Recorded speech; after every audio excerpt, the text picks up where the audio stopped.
पोलिसांच्या मारहाणीत कस्टडीतील आरोपीचा मृत्यू प्रकरण 9 पोलिसांना जन्मठेपेची शिक्षा सुनावण्यात आली आहे। वाशिम जिल्हा सत्र न्यायालयानं ऐतिहासिक निकाल दिलाय।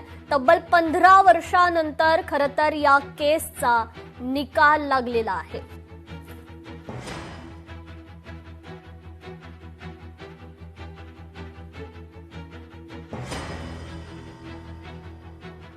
मला चांगले वाटते साहेब, आम्हाला गुन्हा भेटला, आपला न्याय भेटला। पोलिसाच्या मारहाणीत आमच्या पोलीस मारच्या हानीनं आम्हाला आमचं पोरग जीवानं मारून टाकलं।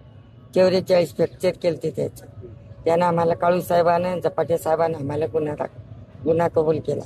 काय म्हणून अटक केली होती त्यावेळेस? त्या काय नाही साहेब, काय नाही होतं त्याच्यावर, ढवळ्या कागदावर काही सही नाही होती। ते मामूली पण भांडण्याची केस नाही होती त्या पोरावर। 3:30ला नेलं, 6 वाजता त्याचा जीव घेतला आणि आम्ही उठलो, शेनगाव पोलीस स्टेशनला चालले गेलो। मग आम्हाला माहिती पडत 5 वाजता तिथं शेनगावच्या पिओसानं सांगितलं का बाबा बेजा पवार कोण आहे? म्हणलं माझा मुलगा आहे, तो पोलीसवाल्याच्या माराच्यानं मरण पावला, जीवाच मारला त्याला। मग आम्ही तिथं आलं, सोडलं त्याला, आणलं वासमाकर। किती वर्ष झाले घटनेला?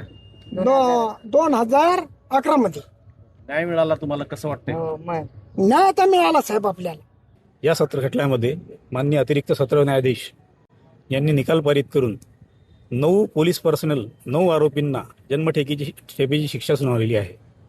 सदर खटल्याचे कामकाज सरकारी वकील श्री काळू साहेब यांनी पाहिलेले आहे आणि या सत्र खटल्यातील निकालामुळे समाजामध्ये एक चांगला मेसेज गेलेला आहे की अंतिम घटकापर्यंत जो न्याय पोहोचतो त्याचं हे उत्तम उदाहरण आहे। मला चांगले वाटते साहेब, आम्हाला गुन्हा भेटला, आपला न्याय भेटला। पोलिसाच्या मारहाणीत आमच्या पोलीस मारच्या हानीनं आम्हाला आमचं पोरग जीवानं मारून टाकलं।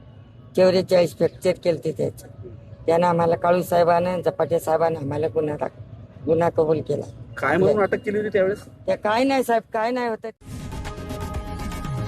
लोकशाही मराठी ऐका, पहा, जागरूक रहा।